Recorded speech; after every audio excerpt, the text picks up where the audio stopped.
மறக்க முடியாது. அது இன்னைக்கும் கொண்டாடப்படுற ஒரு திரைப்படமா தான் இருக்கு. சோ அந்த திரைப்படத்தினுடைய இயக்குனரும் நடிகருமான அரவிந்த்ராஜ் சார் அவர்களை ஓரிரு வார்த்தைகள் பேச அழைக்கிறோம். எல்லோருக்கும் எனது இனிய வணக்கங்கள். வன்முறை அப்பா தந்தையர் தினத்தில் ஒரு நல்ல அருமையான படம். விஸ்வநாதன் சார் அதாவது அவர் சினிமாவை மிகவும் நேசிக்கின்றவர். அதுதான் இந்த படத்தை அதனுடைய வெளிப்பாடு தான் இந்த படம். ஏன்னா நான் பண்ணியே தீருவேன்னு அவருடைய சொந்த முயற்சியில் ஒன்னொன்னையும், அதாவது டிஐனா என்ன, சிஜினா என்னன்ற அளவுக்கு ஒன்றையும் கற்றுக்கிட்டு ஒன்றுக்காகவும் மெனக்கட்டு அவர் அலைஞ்சு திரிஞ்சது எல்லாத்தையுமே நான் பார்த்தேன். யாரால் இது நடக்கும்னு ஒருத்தரையும் தேடி போய் நல்ல ஒரு கடுமையான ஒரு முயற்சி எடுத்து இன்னைக்கு இந்த படத்தை இங்கே கொண்டு வந்து நிறுத்தியிருக்காரு. இன்னும் அதாவது சார் சொன்ன மாதிரி இது ஒரு சின்ன படம். அவருக்கு இன்னும் நேரம் கிடைச்சிருந்தா இன்னும் நல்லா பண்ணியிருந்திருக்கலாம். தொழில்நுட்பம் என்பதை இன்னும் சிறப்பாக இந்த படத்தில் அமைத்திருந்தால் இது இன்னும் உண்மையிலே அந்த உலக அளவுன்னு பேசினாங்கள அந்த அளவுக்கு ஒரு படமா நிச்சயமா இருந்திருக்கும். ஏன்னா அது சொல்ல வந்த கருத்தை அருமையான கருத்தை எடுத்துக்கிட்டு கருத்தை ரொம்ப அற்புதமா சொல்லியிருக்காரு. வளர்ப்பினால் தான் ஒருவன் அப்படிங்கிறது இது படங்கள்லேயும் வந்த ஒரு மெசேஜ் தான். அதை ரொம்ப நல்லா அவர் முயற்சி பண்ணி சொல்லியிருக்காரு. அடுத்து ஒரு பெரிய சின்ன ஓட்டத்தில் 100 மீட்டர் ஓடி முடிச்சுட்டு அடுத்து மராத்தான் ஓடுறதுக்கு தயாராகிருக்காரு. அதற்கு முன்னால் இன்னும் தெளிவாக நிறையா அவர் நிச்சயமாக செய்வார். ஏன்னா அவர் கூடவே இருந்து பார்த்தவன் நான். நிறையா விஷயங்களை உள்ற பூந்து எல்லாத்தையுமே செய்யக்கூடியவர். இன்னும் கடுமையாக உழைத்து அந்த படத்தை மிகப்பெரிய வெற்றி படமாக அமைக்க வேண்டும் என்று இந்த நேரத்திலே கேட்டுக்கொண்டு தந்த இந்த வாய்ப்புக்கு நன்றி கூறி விடைபெறுகிறேன். நன்றி, வணக்கம். Thank you sir. எப்ப யாரை பார்த்தாலும் ரொம்ப சிரிச்ச முகத்தோட ரொம்ப பாசிட்டிவான எண்ணங்களை எல்லாரோடும் பகிர்ற ஒருத்தர் தான் இப்ப நான் கூப்பிட இருக்கேன். கில்டு தலைவர் ஜாகுவார் தங்கம் சார் அவர்களை ஓரிரு வார்த்தைகள் பேச அழைக்கிறோம்.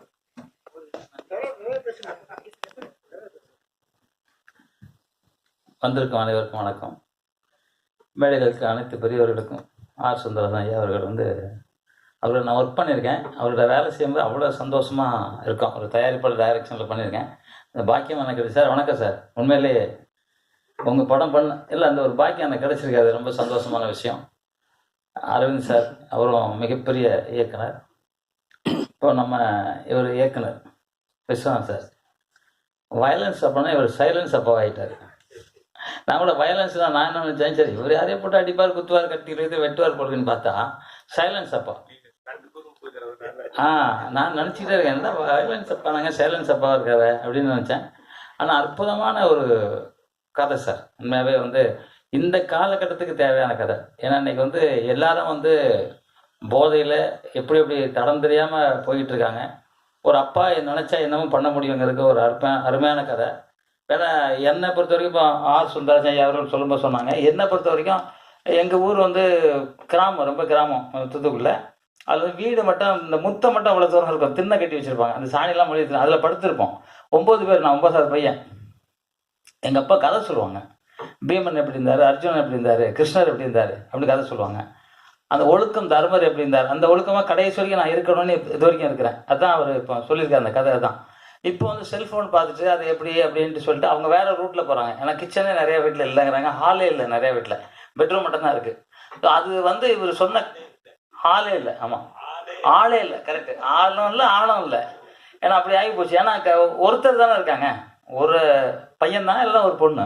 அம்மா அப்பா 2 பேரும் சண்டை போட்டு தனியாக கொடுத்துருவாங்க, பிள்ளை தனியாக கொடுத்துருவோம். அதனால் சொல்கிறதுக்கு அறிவுரை சொல்கிறதுக்கு ஆள் இல்லை. அந்த கதையை ரொம்ப அற்புதமாக ஒரு அழகாக சொல்லியிருக்காரு. அந்த நல்ல நடிக்க வச்சுருக்காரு. அவர் நடிக்கலை, வாழ்ந்திருக்காரு. சார் நடிக்கலை, வாழ்ந்துட்டார். அந்த பையன் சின்ன பையன் ரொம்ப நல்லா. அவங்க எங்கே வரலையா? அந்த பையன்லாம் வரலையா? கொஞ்சம் வழியில் இருக்காரா? பாதி கொஞ்சம் வழியில் இருக்காரு, கொஞ்சம் உள்ள இருக்காரா? சரி. அவர் இன்னொருத்தர் நடிச்சிருக்காரு. அவர் திருந்தனார் ரவுடி. ஓகே, பரவாயில்ல. எல்லாம் நல்லா நடிச்சிருந்தாங்க. ஏன்னா ஒரு சீன்லேயே அவன் எப்படி அவன் வந்து திருப்பி குத்த வராங்கிறதெல்லாம் தெரியாது. ஆனால் ஒரு சீன் போட்டு அவன் வந்து திரும்பி போகிற மாதிரி எடுத்திருந்தீங்க. ரொம்ப நல்லா இருக்கு. இந்த படமாக எடுக்கும்போது நல்ல ஒரு ஆக்ஷன் படமாக எடுங்க. ஆ ஆ இல்லை எங்களுக்கு இல்லை, எங்கள் ஃப்ரெண்டு நடிகர்களுக்கு வேலை கொடுங்க, சன் மாஸ்டருக்கு வேலை கொடுங்க. நான் கூட கத்தி காமிச்சாலும் குத்திருவான் உங்களுக்கு மாடியில் போய் தான் நினச்சேன். சரி, அதான் அவர் தான் சைலன்ஸ் அப்பா வச்சார். சைலண்டாக பார்த்து அந்த டிஎஸ்பி நீங்கள் தானே சார்? 2 double action. அதாங்க படத்தில் டபுள் ஆக்ஷன் இருக்கு, அது நம்ம போடவே இல்லையா? படத்தில் டபுள் ஆக்ஷன் உண்மையிலே ரொம்ப நல்லா பண்ணியிருந்திருக்காங்க. மியூசிக் டைரக்டர் நல்லா பண்ணியிருக்காரு, எடிட்டர் நல்லா பண்ணி, எல்லாமே நல்லா பண்ணியிருக்காங்க. அந்த அருள்மிகு நல்லாண்ட ஃபிலிம்ஸு அந்த இது போடுறீங்களா, அந்த குதிரை வந்து நிற்கிற சைன்லாம் ரொம்ப நல்லா இருக்கு. பொதுவாக வந்து ரொம்ப அற்புதமான ஒரு படம் பண்ணியிருக்கீங்க சார். ஒரு குறும்படமாக இருந்தாலும் ரொம்ப அற்புதமான படம், மக்களுக்கு தேவையான அந்த கதைன்னு நான் நினைக்கிறேன். இன்னைக்கு பார்த்துட்டு அப்பாவோட டே, இன்னைக்கு வந்து அம்மா சொல்கிறத விட அப்பாவோட சொன்னால் நல்லாயிருக்கும். ஏன்னா அம்மா வந்து அம்மா இல்லாமல் எதுவுமே கிடையாது. ஆனால் அப்பா வந்து ஒவ்வொரு பிள்ளைங்களுக்கும் பின்னாடி தன் குழந்தை வளரணும், நல்லா இருக்கணும்னு கடைசி வரைக்கும் உழைச்சி அவர் தூங்குறாரோ தூங்கலையோ அப்பா தன் பிள்ளைங்களுக்கு மட்டும் நல்லது பண்ணணும்னு நினைக்கிற தந்தையர் தினம் இன்னைக்கு. உண்மையிலே தந்தையர் தினம் எங்கேயோ இருப்பாங்க, ஒரு கைத்தறி தரலாம் தந்தையர்களுக்காக. ஏன்னா ஏன்னா அப்படி ஒரு அப்பா உலகத்திலே வந்து தான் செத்து போனாலும் சரி என் புள்ள நல்லா இருக்கணும், தான் படிக்கலனாலும் சரி என் புள்ள நல்லா படிக்கணும், நாம் கஷ்டப்பட்டாலும் சரி என் புள்ள நிம்மதியாக இருக்கணும், நம்ம கிழிஞ்சு போன ட்ரெஸ் போட்டாலும் சரி என் குழந்தை நல்ல ட்ரெஸ்ஸில் இருக்கணும் அப்படின்னு நினைக்கிற ஒரே தந்தை.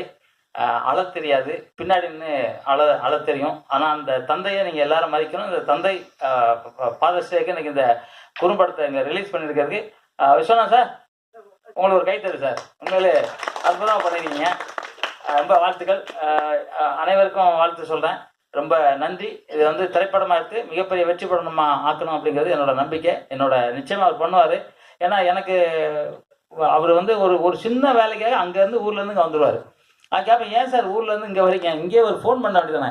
இல்லை அங்கே பார்க்க போனேன் இங்கே பார்க்க போனேன்ட்டு வருவார். திடீர்னு பார்த்தா நான் நைட்டு பேசுவார், சார் நான் அங்கே நின்றுட்டு இருக்கேன் பாரு. ஏன்னா உழைப்பு அவ்வளோ உழைக்கிற இந்த வயசில். என்ன சார் வயசு உங்களுக்கு? சொல்லுங்க சார். அவர் சுந்தரராஜன் சொன்னார் 75, நான் 73. உங்களுக்கு என்ன வயசு? ஓய் ஆமாம், இல்லை ஹீரோயினை லவ் பண்ண மாட்டாங்கன்னு பார்க்குறாரு. இப்போ நம்ம வயசு சொல்லிட்டோம், யாரும் லவ் பண்ணுறது, அவர் லவ் பண்ணுறதுனால சொல்ல மாட்டேங்கிறாரு. சரி பரவாயில்ல சார், நல்லா இருக்கேன், நன்றி, வாழ்த்துக்கள். தமிழ் வாழ்க்கை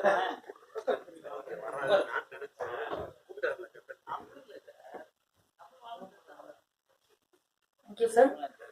ஸோ நம்மளோட எல்லாருடைய வாழ்க்கையிலுமே நண்பர்கள்ன்றவங்க வந்து ரொம்ப முக்கியமான பங்கு வகிப்பாங்க. நம்ம எங்க போனாலும் அவங்க நம்மளை கான்ஸ்டன்டா ஷேர் பண்ணிட்டே இருப்பாங்க. ஸோ இன்னைக்கே நம்மளுடைய இயக்குனரை ஷேர் பண்றதுக்காக அவருடைய நண்பர் இங்க வந்திருக்காங்க. தயாரிப்பாளரின் நண்பரான குணா அவர்களையும் மேடை கழிக்கிறோம்.